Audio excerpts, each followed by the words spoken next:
पहले हम बैठना सिखाते हैं आप लोगों को। बैठिए प्लीज। जी जी, मैं राजस्थान से आया हूँ। हाँ जी। और मैं राजस्थान में कहाँ से हैं भैया?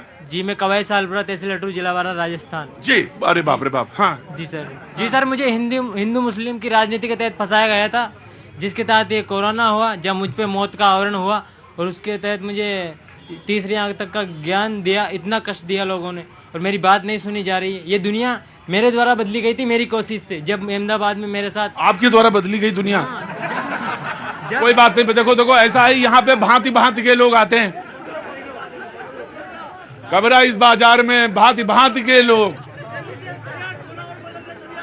हाँ नहीं नहीं नहीं सुनेंगे। क्या नाम है आपका? निर्मल कुमार अहरवाल। निर्मल कुमार अहरवाल। दुनिया आपने बदली, आपके द्वारा बदली गई।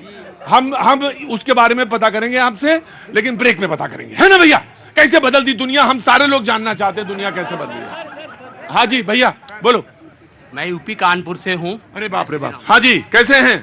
बढ़िया है सर। हाँ। सर इन्होंने कहा कांग्रेस पद यात्रा निकाल रही है। हाँ, वो पूर्व से पश्चिम की तरफ, वो जाए पूरब से पश्चिम की तरफ चले, उत्तर से दक्षिण तरफ चले, योगी जी का बराबरी नहीं कर पाएंगे, क्योंकि पहले भी इनकी सरकार रही है जिसमें प्रधानमंत्री मनमोहन सिंह जी रहे थे, ना बोल पाते थे ना सुन पाते थे, और ऐसा प्रधानमंत्री हमको नहीं चाहिए जो ना। देखो मेरी बात, वो कम बोलते थे, ये बात सच है, ये कम बोलते थे, लेकिन वो लर्नेड आदमी थे, इसमें दो राय नहीं, वो लर्नेड आदमी थे। मैं आऊं, किससे पूछना? इनसे पूछना।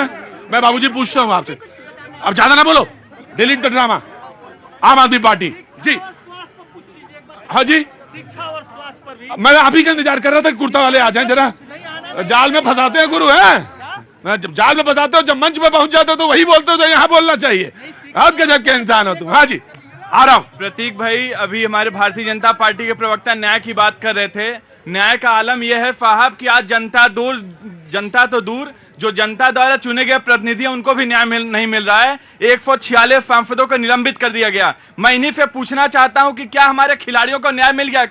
क्या जंतर मंतर पर बैठी हमारे बहन बेटियों को न्याय मिल गया? क्या आज भारतीय जनता पार्टी के पूरी की पूरी भारतीय जनता पार्टी एक सांसद के घुटने टेक दी कि हमारे जो पहली महिला मेडलिस्ट थी ओलंपिक के अंदर, उन्होंने संन्यास लेना पड़ा, ये आलम है। क्या हमारे जो किसान भाई थे इसी कड़क ठंड में 500 किसान भाई ने शहादत दे दी, क्या उनको न्याय मिल गया? क्या? और मणिपुर के अंदर आज भी मणिपुर चल रहा है प्रतीक भाई, क्या नग्न जो महिलाएं थी उनको न्याय मिल गया? क्या?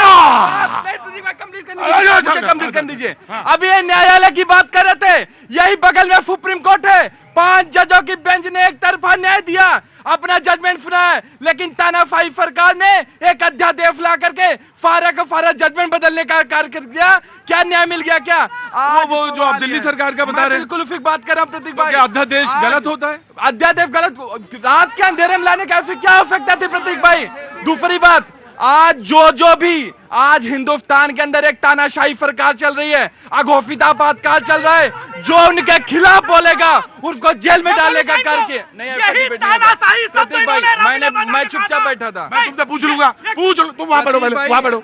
प्रतीक भाई बड़े माफी में 3:7 का थोड़ा सा जवाब देने दी। नहीं आप पूरा जितना मन लगा के बोलिए। प्रतीक भाई मैं वही कर रहा हूँ, आज जो भी तानाशाही सरकार के खिलाफ बोलेगा उसको जेल में डालने का कार्य करेंगे, जो भी इनके साथ बोलेगा उसको ला करके मुख्यमंत्री बना। ये कह रहे हैं ईडी, सीबीआई और उसका जी ऑफ कोर्स। क्या नाम है? मैं आ गया, just give me a second. जी क्या नाम है साहब? निशु चौधरी मेरा नाम है। आपने एक शब्द बोला था कि मोदी जो अभी के प्रधानमंत्री हैं और जो पुराने प्रधानमंत्री हैं वो लर्नड थे, आपका ये शब्द थे। हाँ। लेकिन मैं एक बात बोलूंगा कि तकत तालीम से नहीं चलते, तकत चलाने के लिए आपको सामाजिक होना पड़ेगा, और ये बात आपको भी समझनी पड़ेगी, जनता को भी। और दूसरी बात, अध्यादेश का मतलब क्या है? जो संविधान में लिखा है वो उन्होंने फॉलो किया है, और ऊपर से आप बोल रहे हो, कभी आप बोलते हो संविधान को लागू नहीं करते, संविधान की बात नहीं सुनते, ये अध्यादेश लाते हैं। पहले ये तय करो कि आप कर क्या रहे हो, कह क्या रहे हो। नीति और नियम आपके कायदे में होने चाहिए। आप कोई भी बात करोगे ऐसे नहीं चलता। फिर कहूंगा कि तालीम से तकत नहीं चला करते, तकत चलाने के लिए आपको समाज में उतरना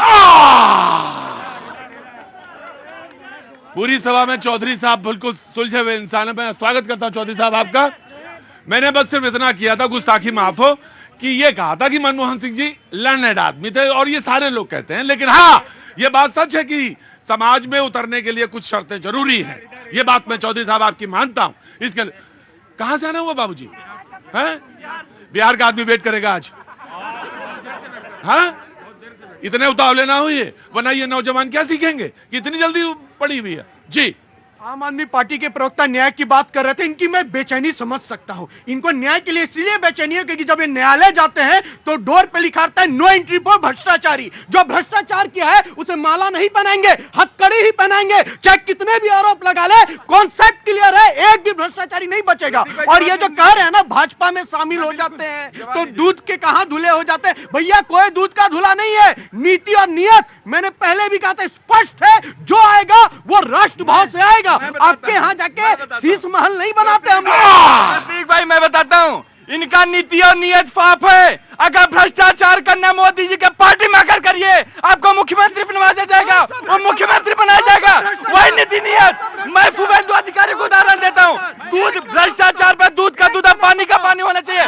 क्या अजीत पवार का जो केस बंद कर दिया, छगन भुजबल का केस बंद कर दिया। बाप रे बाप, रुको, खड़े रहो, आ रहा हूँ।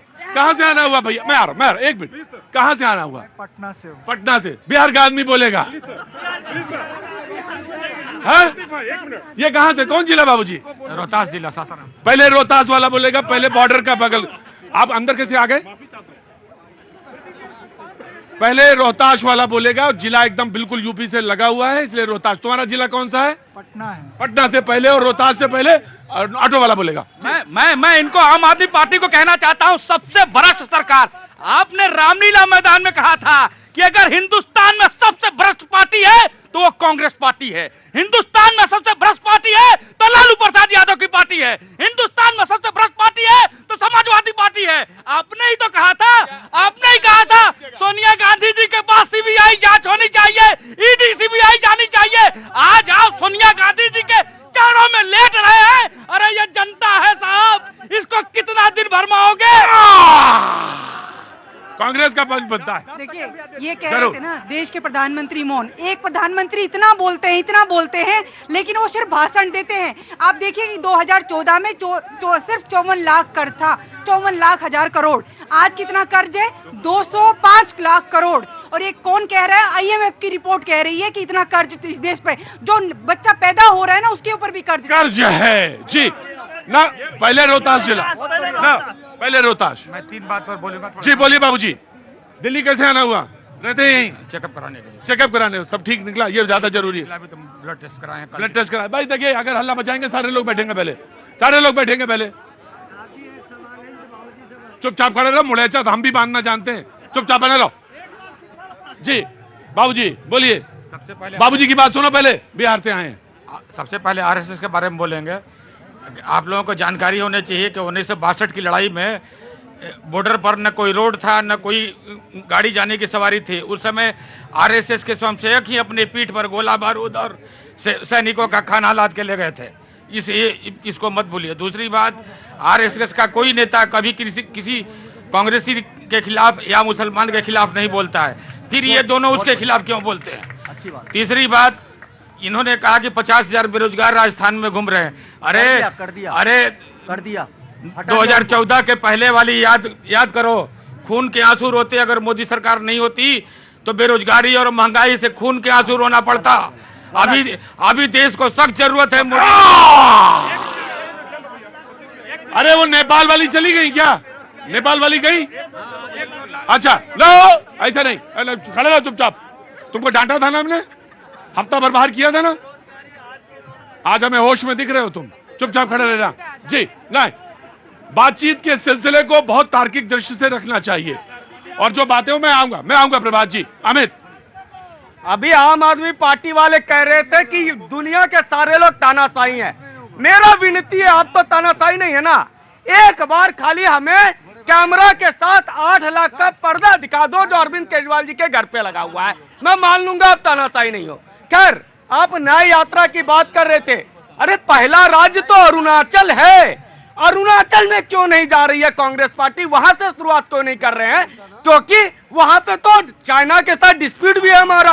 खैर, आप कहते हैं मणिपुर में आपने न्याय किया। आपने मणिपुर में न्याय किया होता तो आप पार्टी कैसे चली जाएगी भाई, उसमें पार्टी कैसे चली जाएगी अरुणाचल? नहीं, यात्रा निकलनी थी। अच्छा, यात्रा ये मणिपुर जा रहे हैं, लेकिन उसके आगे अरुणाचल है। वो ठीक, चाइना से विवाद है। ठीक, आई गॉट इट। चाइना से चंदे का आरोप भी लगा है इन पर, क्या ये कारण है? खैर, आप मणिपुर में अविश्वास प्रस्ताव लेकर के नहीं आए, केंद्र में लेके आए। अगर आपको न्याय करना था मणिपुर में आप लेके आते। और कौन सा न्याय आपने किया? 3 तलाक, जब महिलाएं कह रही थी 3 तलाक से मुक्ति दो, अपने न्याय किया। 89 आप बिहार तक गुजरेंगे, 89 के दंगा 20 बरस हो गए, आपने न्याय किया। 84 का दंगा आपने न्याय किया। अरे कोरोना में और आम आदमी पार्टी कह रहे थे न्याय नहीं होता। सुनो भैया, मैं समझ गया जी, मैं दूंगा प्रभात, आप ही को दूंगा जी। आप बैठ जाइए जी, टीना बैठ जाए जी। हाँ आएंगे, तो मालूम बहुत चिंता जी। हमारे तिवारी जी अभी कह रहे थे कि ये पार्टी उसको माला पहनाती है भ्रष्टाचार। क्या नाम है आपका? मेरा नाम राधेश्याम है। कहाँ से? बिहार से? नहीं, बलिया से हूँ। हाँ, बलिया से। हाँ, मुझे मालूम। नहीं, मंगल पांडे कहाँ जाना, आप ही जानते हैं, बहुत काबिल है ना। हमारे कुर्ता खद्दर का ही है ना। हाँ, हमारे तिवारी जी कह रहे थे कि भ्रष्टाचारियों को माला पहनाती है दूसरी पार्टियां।